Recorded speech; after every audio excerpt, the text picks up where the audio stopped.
Why me? For years. 4 years since I've held my grandson. 4 years since my son looked me in the eye.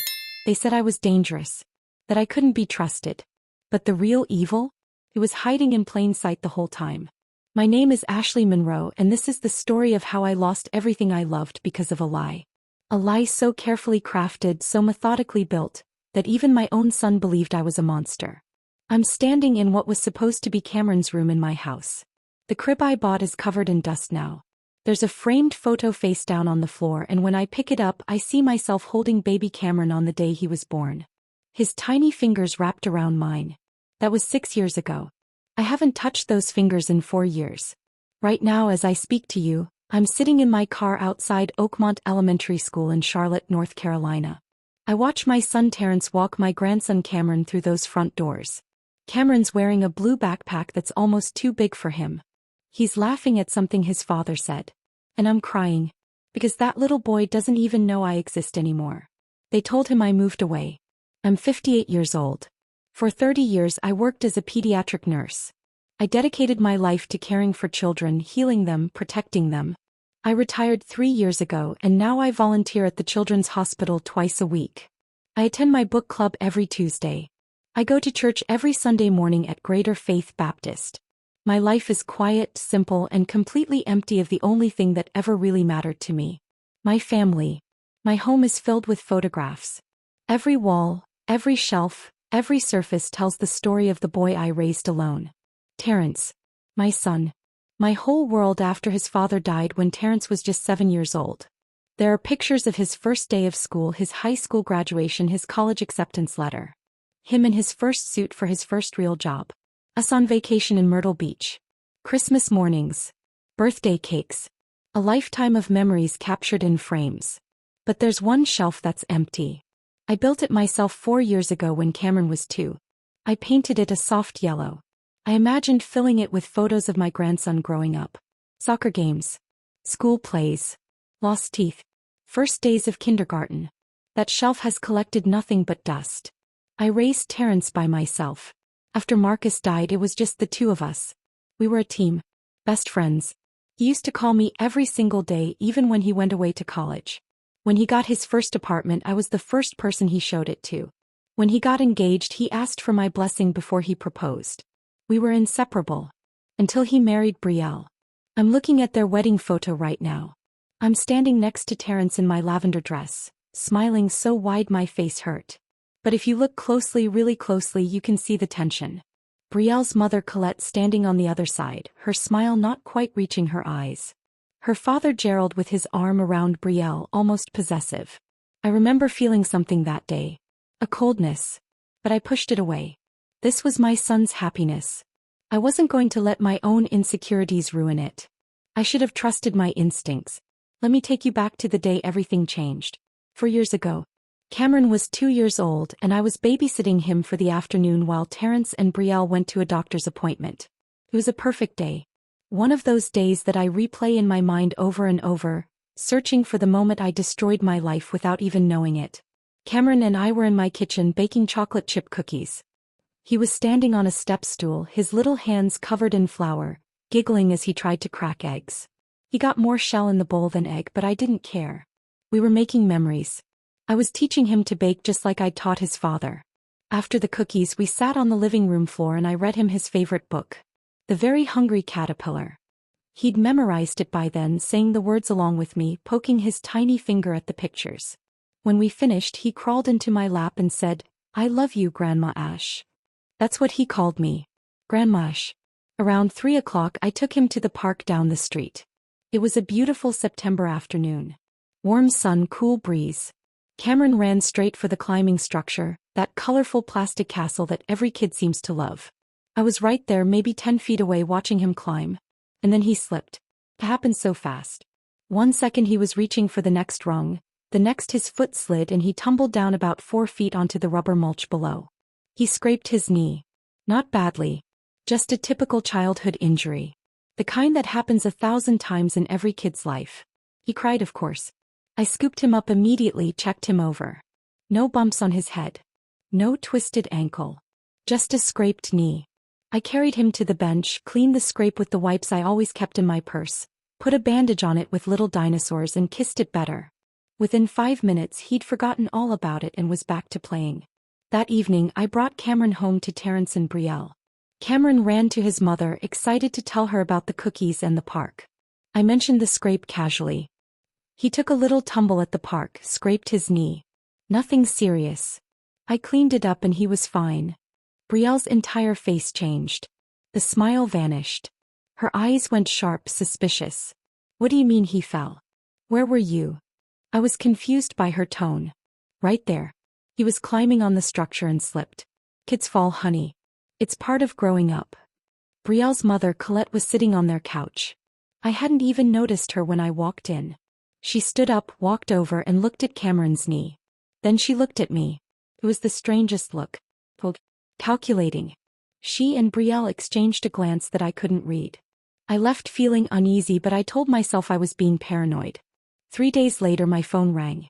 Terrence. My heart always lifted when I saw his name. Hey baby. How's my favorite son? His voice was different. Flat. Mom, we need space. Don't contact us. Actually laughed. Thought he was joking. What? What are you talking about? Brielle thinks. We think it's best if you don't see Cameron for a while. The floor dropped out from under me. Terrence, what happened? What did I do?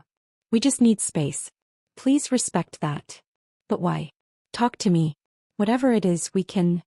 He hung up. I called back immediately. It went to voicemail. I called again. Voicemail. I sent a text. Please just tell me what's wrong. No response. The next day I drove to their house. I knocked on the door. I could see movement inside through the window. Someone looking out at me, then walking away. They wouldn't answer. I sent emails. I wrote letters. I left voicemails. Every single one went unanswered. After 2 weeks I hired a lawyer. I sat in her office, this kind woman named Patricia, and I cried as I told her everything. She listened, took notes, and then said words that shattered me. Ashley, without specific accusations or evidence of a custody issue, there's nothing we can do. Parents have the right to decide who has access to their children.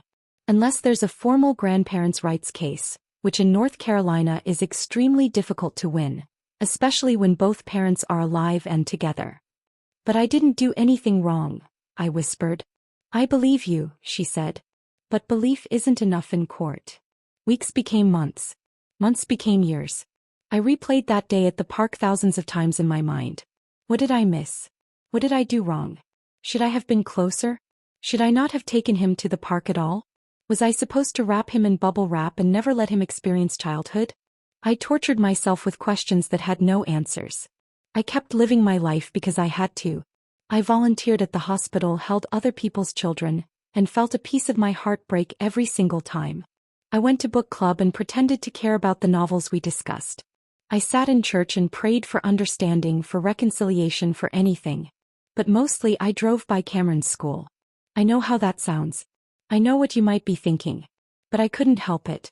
I just needed to see him. To know he was okay. To watch him grow up, even if it was from a distance. I saw him turn 3, 4, 5, 6. I watched him get bigger, his walk more confident, his backpack changing colors. I missed his first day of kindergarten, but I was there in the parking lot when it happened, crying in my car like a stalker. Before you judge me too harshly, if you've ever loved someone so completely that losing them felt like losing a limb, drop a comment below. Have you ever been cut off from someone you love for reasons you don't understand? Because I need you to know that this kind of pain doesn't fade. It lives in you, a constant ache that never quite goes away. I was about to give up. I really was. 4 years is a long time to fight against silence. 4 years is long enough to accept that maybe I'd never know what I did wrong. That maybe I'd never hold my grandson again. That maybe my son was just gone. I was standing at that school fence on a Tuesday morning, watching Cameron play soccer during recess. He scored a goal and his whole face lit up with joy. A joy I'd never get to celebrate with him. I was crying, whispering, "I'm so sorry, baby. Whatever I did, I'm so sorry." I was about to walk back to my car to go home to finally accept my reality. And then my phone rang. Unknown number. I almost didn't answer. But something made me pick up. A woman's voice, scared, whispering, urgent. Is this Ashley Monroe? Terrence's mother. My heart stopped. Yes. Who is this? My name is Sutton. I'm Brielle's younger sister. I couldn't breathe. Why would Brielle's sister be calling me? We need to talk, she said. But not over the phone. Can you meet me tomorrow? And please. Come alone. What is this about? I asked, my voice shaking. There was a long pause. Then, about why you really can't see Cameron. And about who's been lying to everyone. The line went dead. I stood there in that parking lot, phone in my hand, my entire body trembling. 4 years of silence, and suddenly Brielle's sister wants to meet with me? Alone? To talk about lies. What could she possibly know? And more importantly, was I finally about to get the answers I'd been dying for? If you want to find out what Sutton revealed to me, what dark secrets were hiding in plain sight, make sure you're subscribed to this channel because what happens next will shock you. The truth was so much worse than I ever imagined. And the person responsible? They'd been controlling everything from the very beginning. Stay with me. This story is just getting started. The next 24 hours were the longest of my life. I couldn't sleep. I couldn't eat. I just kept replaying that phone call in my mind. Sutton. Brielle's younger sister. A woman I'd only met twice, briefly at the wedding and at Cameron's first birthday party. Why would she be calling me? What could she possibly know? I arrived at the coffee shop 30 minutes early. It was in a part of Charlotte I rarely visited, a small independent place called the Borrowed Cup, tucked between a dry cleaner and a vintage bookstore. Sutton had chosen it deliberately, I realized. Somewhere neither of our families would accidentally stumble upon us. I ordered a coffee I didn't drink and sat at a corner table, my hands shaking so badly I had to clasp them together in my lap. Every time the door opened, my heart jumped. Was this a setup? Was Terrence going to walk through that door with a restraining order? Was I being paranoid? Then she walked in. Sutton. 28 years old, with Brielle's same dark hair but softer features. She looked terrified. Her eyes darted around the coffee shop before landing on me. She didn't smile. She didn't wave. She just walked straight to my table and sat down, immediately pulling her chair closer, leaning in like she was afraid someone might overhear us even though the nearest customer was 20 feet away. "Thank you for coming," she whispered. Her hands were trembling worse than mine. "Sutton, what is this about? Why all the secrecy?" She glanced over her shoulder again, then back at me. "I don't have much time. Colette, our mother, she can't know I'm here. If she finds out I talked to you." She didn't finish the sentence, but the fear in her eyes finished it for her. "Please," I said, and I could hear the desperation in my own voice. "Just tell me what happened. Why does my son hate me? What did I do to deserve this?"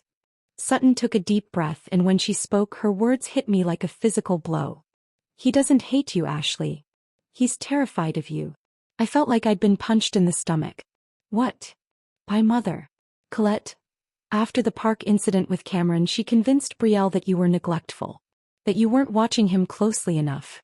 That a good grandmother would have prevented that fall." I was shaking my head. "But kids fall. That's what kids do. I was a pediatric nurse for 30 years, I know." "I know," Sutton interrupted gently. "I know that.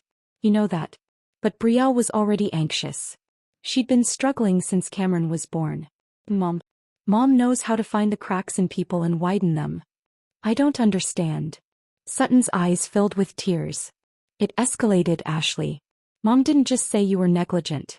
She started suggesting that maybe it wasn't an accident. That maybe you hurt Cameron on purpose." The coffee shop seemed to spin around me. "What? That's insane. Why would she say something so evil?" "Because Colette needs to be the only grandmother. The only matriarch. The only voice that matters in her daughter's lives." Sutton wiped her eyes with the back of her hand. "She did the same thing to our father's mother years ago. To our grandmother Eleanor." I leaned forward. "What do you mean?" Sutton's voice dropped even lower. "When Brielle and I were little, we were close to Grandma Eleanor. She lived about 20 minutes away and we'd spend weekends with her. She taught us to garden, to sew, to bake her famous apple pie. We loved her so much." "What happened?" Mom started making comments. Little things at first. "Your grandmother spoils you too much. She undermines my rules. She's trying to turn you against me." Then the comments got darker.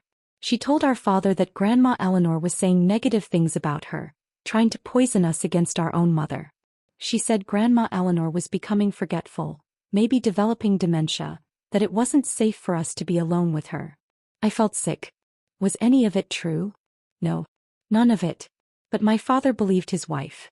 And slowly over the course of a year we saw Grandma Eleanor less and less. Until we stopped seeing her altogether. She'd call and Mom would say we were too busy. She'd send birthday cards and Mom would forget to give them to us. By the time we were teenagers and could have reached out ourselves, the damage was done. We barely knew her anymore. What happened to her? Sutton's voice broke. She died when I was 17. Alone in a nursing home. We didn't even know she'd been sick. Mom said Grandma Eleanor didn't want to see us, that she was angry at the family. We found out later after the funeral that she'd asked for us. Over and over. She died thinking we'd abandoned her. Tears were streaming down my face now. And Brielle doesn't see the pattern? Brielle doesn't want to see it. Mom has convinced her that everything she does is out of love. Out of protection. Brielle thinks Mom is her greatest ally. Sutton grabbed my hand across the table. But I see it, Ashley.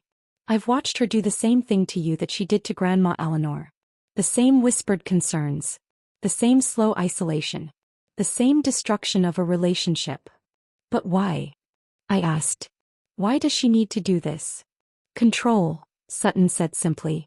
Mom can't stand anyone having influence over her daughters or their children. She needs to be the center. The sole source of wisdom and guidance. Anyone who threatens that gets eliminated. I pulled my hand back, my mind reeling. You said she told Brielle and Terrence that I hurt Cameron on purpose. Do they really believe that? Sutton nodded miserably. Mom is very convincing.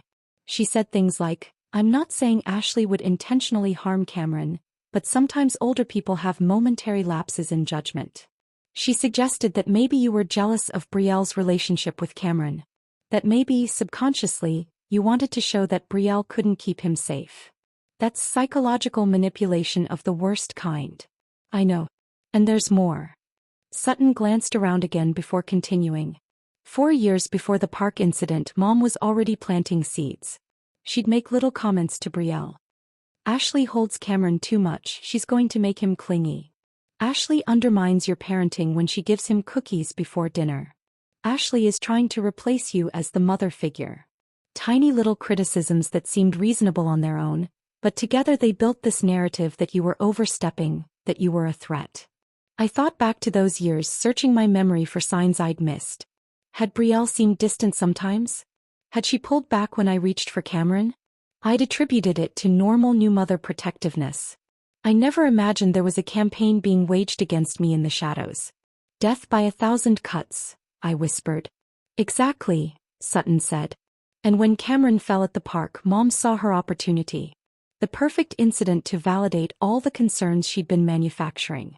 She pounced on it. I felt rage building inside me, hot and consuming. She used my career against me, didn't she? My 30 years of caring for children. Sutton nodded. Mom told Brielle that pediatric nurses sometimes develop unhealthy attachments to children. That being around sick and dying children for so long might have damaged you psychologically. That maybe you saw Cameron as a replacement for all the patients you couldn't save. I actually laughed, a bitter, broken sound. And Brielle believed that? Brielle was vulnerable, Ashley. She'd been struggling with postpartum depression since Cameron was born. She was anxious, emotional, desperate to be a good mother. Mom exploited that. She made Brielle believe that protecting Cameron from you was what a good mother would do. The pieces were falling into place now, painting a picture so ugly I almost couldn't look at it. But Sutton wasn't finished. There's more, she said, her voice barely audible now. Colette told Terrence things too. She told him that you blamed Brielle for separating you from Cameron. That you were angry at her for stealing your son. She said you'd been talking to lawyers about suing for grandparents' rights. What? I never said that. I did consult a lawyer, but only to understand my options, and she told me I didn't have any. I know. But Terrence doesn't know that. He thinks you're obsessed. He thinks you're potentially dangerous. Mom painted you as someone who couldn't accept boundaries, who was becoming unstable without access to Cameron. She said you were driving by their house at night. Watching them. I froze. I did drive by a few times. Early on. I just wanted to see if they were okay. And somehow Mom knew about it. He probably had Brielle watching for you. Every time you drove by, it became evidence of your obsession. Every unanswered call became proof of your inability to respect their wishes. She turned every desperate attempt you made to understand what was happening into ammunition against you. I put my head in my hands. 4 years. 4 years of this poison being dripped into my son's ear.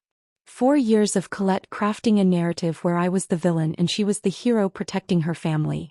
Why are you telling me this? I asked, looking up at Sutton. Why now? Her eyes were fierce despite the tears. Because I've watched this destroy you, and I've watched it destroy what could have been a beautiful relationship between Cameron and his grandmother. Because I'm so tired of watching my mother hurt people and never facing consequences. Because last week I heard her on the phone with Brielle and she was laughing. Actually laughing about how she'd managed the Ashley situation. The rage inside me crystallized into something cold and determined. What can I do? How do I fight this? I don't know, Sutton admitted. If you confront her, she'll deny everything and make you look crazy. If you tell Terrence, he'll think you're trying to turn him against his mother-in-law. She's built the perfect trap. We sat in silence for a moment, the weight of it all crushing down on us. Would you believe your mother-in-law over your own mother? I asked, though I already knew the answer. Most people would believe their mother. That's what made Colette's manipulation so effective. Before I could respond, Sutton's phone buzzed. She looked at it and went pale. It's Brielle. She's asking where I am. She stood up quickly. I have to go. I'm sorry. I'm so sorry for what my family has done to you. Wait, I said, standing too. How do I reach you? Can we talk again? She wrote a number on a napkin. This is a phone Mom doesn't know about. Text me, don't call. And Ashley? Be careful. My mother is more dangerous than you realize. Then she was gone, slipping out of the coffee shop and disappearing down the street, leaving me standing there with a cold cup of coffee and the horrifying truth. My son didn't hate me. He was afraid of me. Because someone had spent years convincing him that his own mother was a threat to his child. And that someone had welcomed me into her home with a smile while destroying me behind my back. But now I knew the truth. The question was, what was I going to do about it? If you're wondering how I fought back against this level of manipulation, make sure you hit that subscribe button right now, because what happens next required courage I didn't even know I had. The evidence I needed was hidden in the last place I'd ever think to look, and getting to it meant taking a risk that could either save my family or destroy what little hope I had left forever. The war for my grandson had just begun. I left that coffee shop with fire in my veins. For 4 years I'd been drowning in confusion and guilt, replaying every moment with Cameron, trying to figure out what I'd done wrong. Now I knew. I hadn't done anything wrong. I'd been the victim of a calculated campaign to erase me from my family's life. My first instinct was to drive straight to Colette's house and confront her. To scream at her. To demand she tell Terrence and Brielle the truth. I was halfway to my car when my phone buzzed. A text from Sutton's secret number. Don't do anything yet. We need to talk strategy. Strategy. The word felt foreign. I was a pediatric nurse, not a spy. But I called her back and she was firm. Ashley, you can't confront her. It won't work. Why not? I'll tell Terrence everything you told me. I'll explain. And she'll deny everything, Sutton interrupted. She'll say I'm lying, that I'm unstable, that I've always been jealous of Brielle. She'll turn this around so fast your head will spin.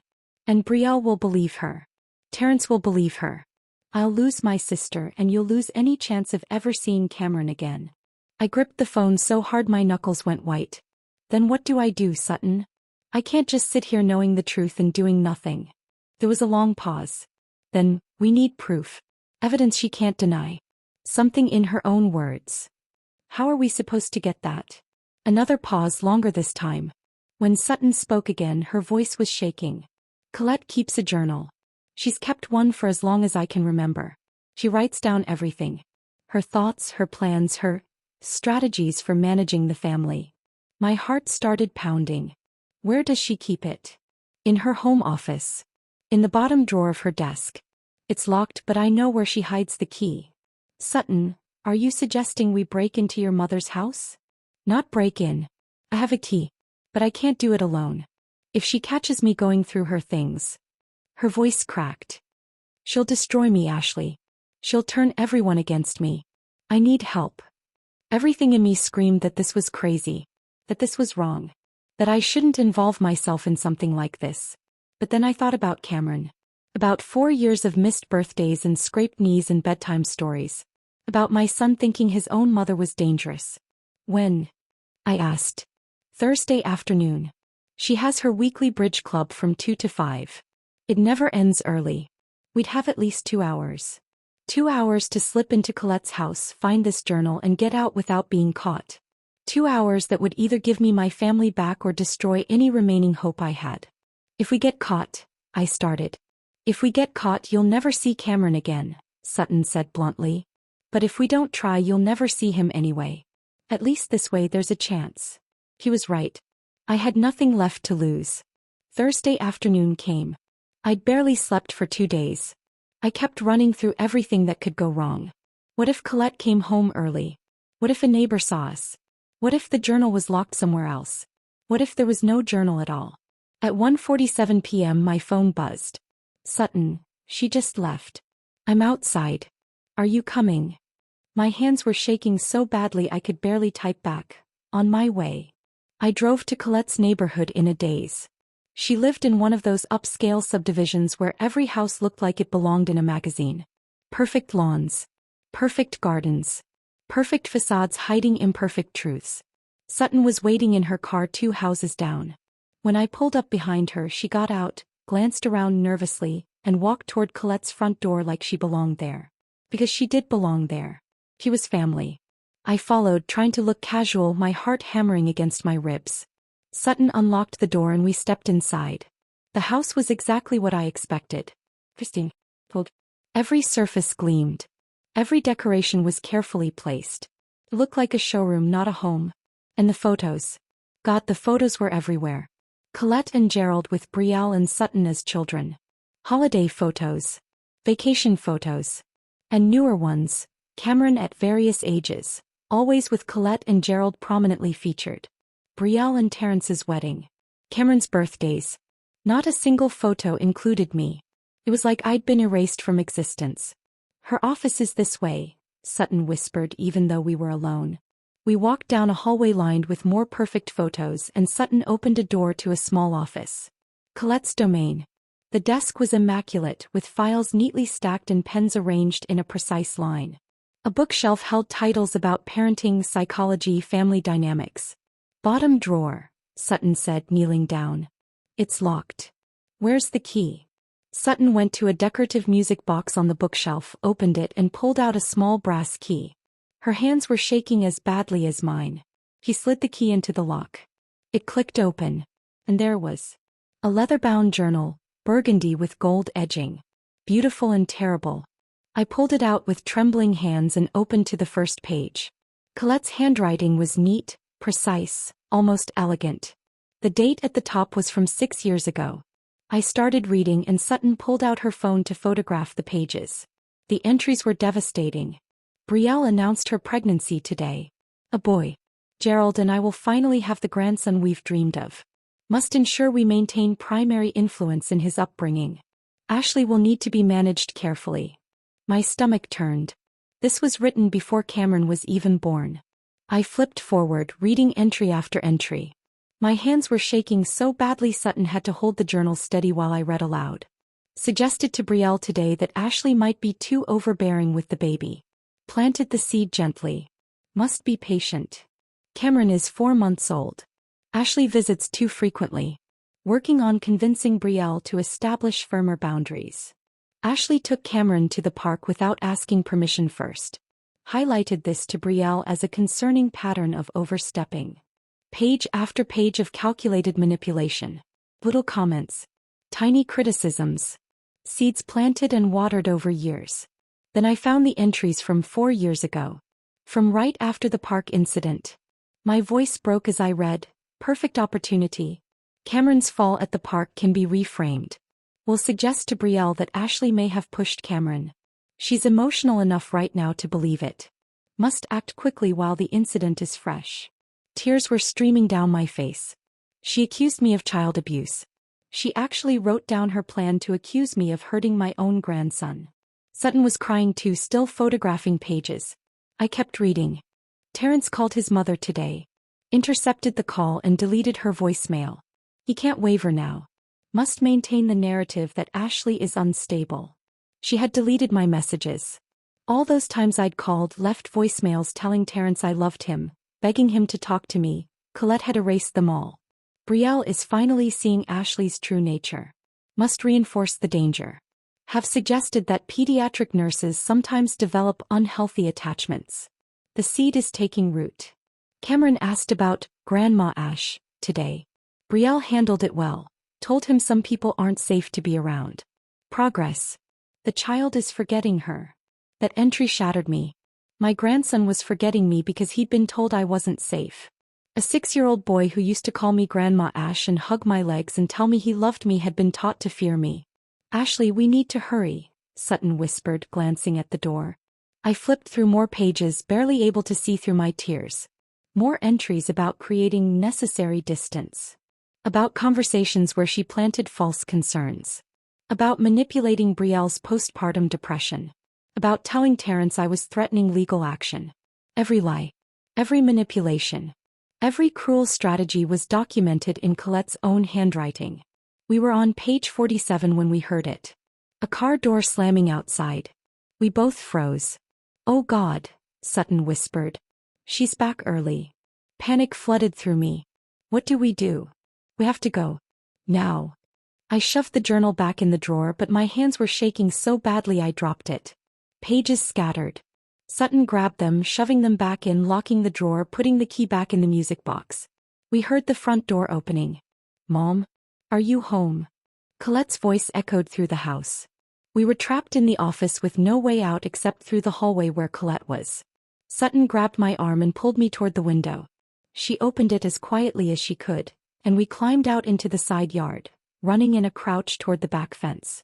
Behind us, I heard Colette's voice, closer now. Hello? Someone's here. Gerald. We made it to Sutton's car, dove inside, and she pulled away just as I saw Colette appear in the office window, looking out with a puzzled expression. We drove 3 blocks in total silence, both of us breathing like we'd run a marathon. Finally, Sutton pulled over in an empty parking lot and we just sat there, shaking. Did she see us? I asked. I don't know. I don't think so. Did we get enough photos? Sutton pulled out her phone with trembling hands and scrolled through. 43 pages. We got 43 pages. We drove back to my house in silence. Once inside, we locked the door and sat at my kitchen table, going through the photographs on Sutton's phone. The evidence was undeniable. Years of calculated manipulation, all in Colette's own handwriting. Her strategies for isolating me. Her plans for turning my son against me. Her cold, clinical documentation of destroying my relationship with my family. She accused me of child abuse, I said, staring at that entry. She wrote down her plan to make my son think I hurt his child. What kind of person does that? A person who needs control more than she needs her soul, Sutton said quietly. We sat there for a long time, reading and rereading the entries. With each one, my heartbreak turned into something harder. Determination. Resolve. We can show Terrence, Sutton said finally. This is proof. He can't deny it when it's in his mother-in-law's own handwriting. What if he thinks we forged it? I asked. What if Colette convinces him we created these somehow? That's her handwriting. He's seen it 1,000 times on birthday cards and notes. He'll recognize it. Will he want to recognize it? I asked. Accepting this means accepting that his wife's mother is a monster. That his wife believed terrible things about me. That he cut his own mother out of his life based on lies. That's a lot to face, Sutton. She nodded. I know. But what's the alternative? We have the truth now. We have to at least try. How do we approach him? If we call, he won't answer. If we show up at his house, he'll close the door in my face. Sutton thought for a moment. I'll text him. I'll say I need to talk about something important. Family stuff. He'll come if I ask. He trusts me. Then you'll be there. An ambush. A necessary one. I looked at my phone at the photos of those journal entries. 4 years of my life stolen by a woman who documented her cruelty like she was writing a recipe. Hey, I said. Let's do it. But Sutton, if this goes wrong, if he refuses to believe us, if Colette turns everyone against you, Then at least we tried, she said firmly.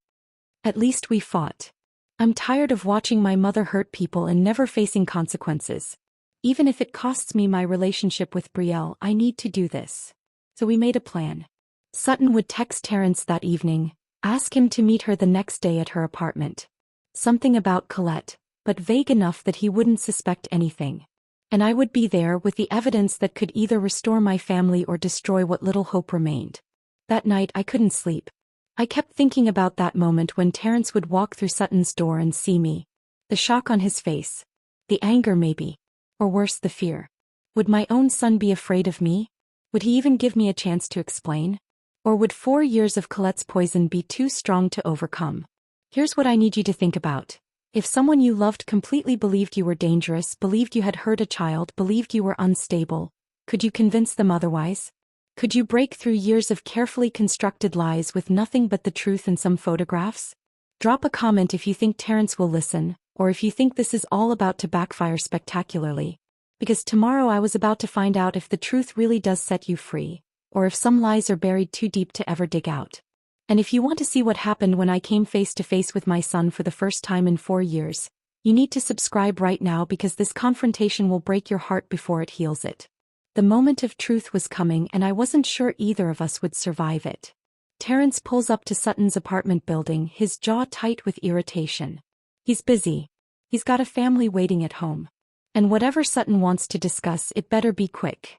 He climbs the stairs with heavy footsteps, each one echoing his reluctance. When Sutton opens the door, there's something in his brother's eyes that makes Terrence pause. Not anger. Not judgment. Something closer to sadness. What's this about, Sutton? Terrence asks, not even stepping fully inside. Sutton takes a breath. Someone else is here. Someone who needs to talk to you.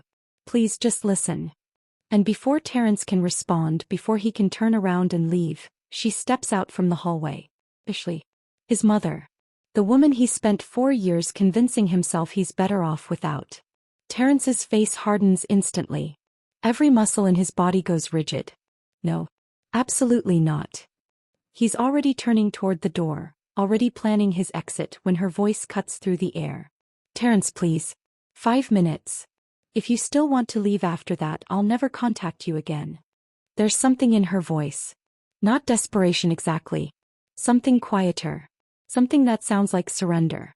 Like this is her last stand and she knows it. Terrence's hand is on the doorknob, but he doesn't turn it. 5 minutes, he says, his voice cold as January wind.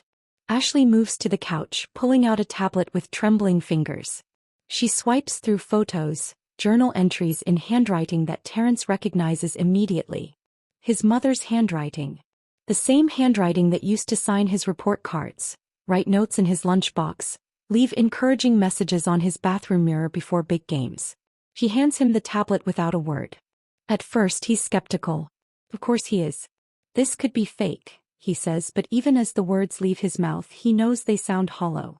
Sutton's voice is gentle but firm. It's Mom's handwriting. You know it is. Look at the dates. Look at what she wrote. So Terrence reads. And with each line, with each carefully documented manipulation, his world begins to crack. The confusion comes first, furrowing his brow, making him read certain passages twice, 3 times. Then comes the anger, his grip tightening on the tablet until his knuckles turn white. And finally, the denial, his head shaking slowly back and forth as if he can physically reject what his eyes are seeing. He reaches an entry dated July 18th, 4 years ago. His birthday. The entry talks about deleting a voicemail and Terrence goes completely still. I left you a voicemail? His voice is barely above a whisper. When? Ashley's eyes are wet but her voice is steady. July 18th. Your birthday. I called to say I loved you and wanted to fix things. Terrence looks up from the tablet, his face a portrait of devastation. I never got that message. Mom said you never called. But the journal doesn't lie. The journal is right there, in black and white in his mother's own handwriting, describing exactly how she intercepted that call, how she deleted that message, how she made sure Terrence would think his mother had given up on him. If you're finding this story as shocking as Terrence is right now, hit that subscribe button. You won't want to miss how this family navigates the aftermath of these revelations. Terrence keeps reading and the reality keeps sinking in deeper and deeper like an anchor pulling him down into dark water. His hands are shaking now.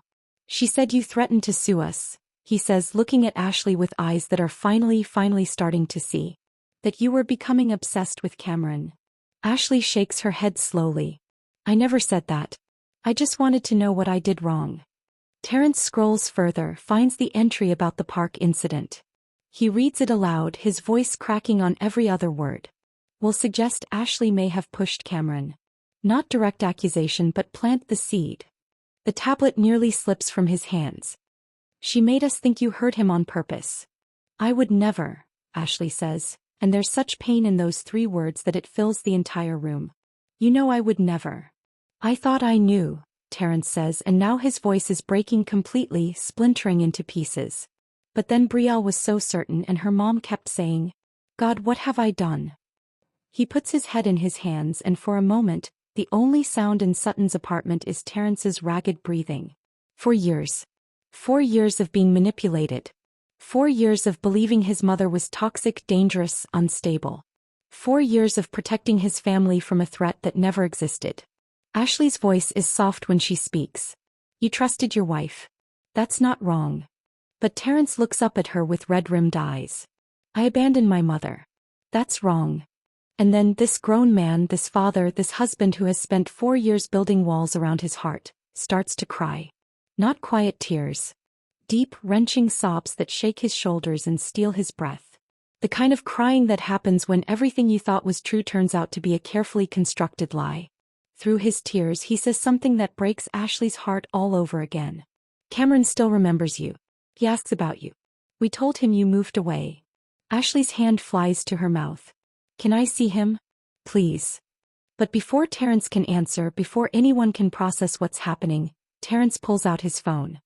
His fingers are still shaking but his voice is steady when Brielle answers. Come to Sutton's. No. It's important. 20 minutes later, Brielle walks through the door. She sees Ashley sitting on the couch and her entire body tenses. Her face immediately defensive, protective, ready for battle. Terrence, what is she doing here? Terrence doesn't argue. Doesn't explain.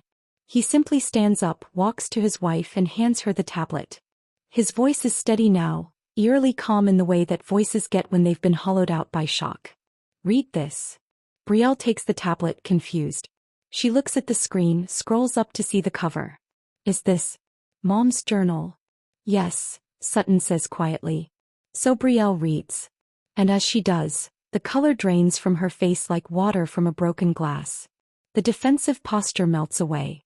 The certainty that has sustained her for 4 years begins to crumble like a sand castle against the tide. This can't be real, she whispers, but she keeps reading because she can't look away. Mom wouldn't. But the journal says otherwise. The journal, in Linda's own words, describes every manipulation, every planted seed, every careful lie designed to drive a wedge between mother and son. Then Brielle reaches the entries about her postpartum depression. About how she cried for hours after Cameron was born. About how she couldn't bond with him right away. About how Linda saw an opportunity in her daughter-in-law's vulnerability and seized it. Brielle reads aloud, her voice hollow with disbelief. Brielle is malleable right now. Must act decisively. The tablet nearly drops from her hands. She used my depression. Manipulated me when I was at my weakest. Ashley's response is gentle because even after everything, even after 4 years of exile and pain, she's still a mother. She saw an opportunity. Brielle sits down hard on the nearest chair, like her legs have forgotten how to hold her up. She looks at Terrence with eyes full of horror and guilt and devastating realization. I destroyed your relationship with your mother because of lies? The question hangs in the air, heavy and terrible. And in that moment, in Sutton's small apartment, the weight of 4 stolen years hits everyone at once. 4 years of missed birthdays and holidays. 4 years of Cameron growing up without his grandmother. 4 years of Ashley crying herself to sleep, wondering what she did wrong. 4 years of Terrence carrying guilt he didn't deserve. 4 years of Brielle living in fear of a threat that never existed. All of it orchestrated by one woman who loved her son so much that she destroyed him to keep him. Here's a question for you. If you discovered that someone you trusted had manipulated your most important relationships, Could you forgive them? Drop your thoughts in the comments below. 1 week later, Ashley stands in her home, looking around at the simple decorations she's arranged. Fresh flowers on the coffee table. A plate of cookies on the kitchen counter. Toys she's kept in a box for 4 years, dusted off and arranged in the corner just in case. Just in case this moment ever came. When the doorbell rings, her heart stops. Then starts again faster than before. She opens the door and there they are. Terrence, looking nervous and hopeful. Brielle, her eyes red like she's been crying for days. And between them, holding both their hands, is Cameron. 6 years old now. Bigger than the toddler Ashley remembers. But those eyes are the same. Cameron looks up at her with uncertainty written all over his small face. Are you Grandma Ash? Ashley kneels down, not caring that tears are already streaming down her face. Not caring that her voice is shaking. Yes, baby. I am. Cameron tilts his head, processing this. Then he says something that breaks and heals Ashley's heart at the same time. Dad said you didn't move away. He said sorry for lying. Ashley has to take a breath before she can speak. It's okay. What matters is you're here now. There's a pause. A moment where Cameron studies her face, trying to reconcile the grandmother he barely remembers with the woman kneeling in front of him. Then he asks the question Ashley has been waiting 4 years to hear. Can I hug you? And Ashley, this woman who has spent 4 years wondering if she'd ever hold her grandson again, whispers through her tears, please. Cameron steps forward and wraps his small arms around her neck. And in that moment, in that simple embrace, 4 years of pain begin to heal. Not all at once. Not completely. But enough. Enough to breathe again. Enough to hope again. Behind Cameron, Brielle approaches, her face a portrait of guilt and regret. Ashley, I don't know how to apologize for this. Ashley looks up at her, still holding Cameron, still feeling the weight of his small body against hers.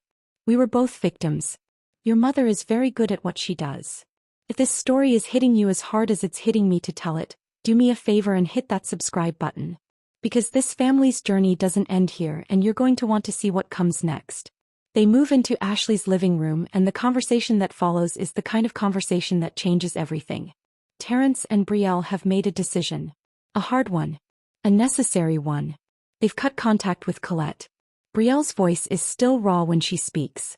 She called me 20 times yesterday. I finally answered and told her we know. Terrence leans forward, his hands clasped between his knees. She denied everything. Said Sutton probably forged the journal. Sutton, sitting in the corner, lets out a bitter laugh. Of course she did.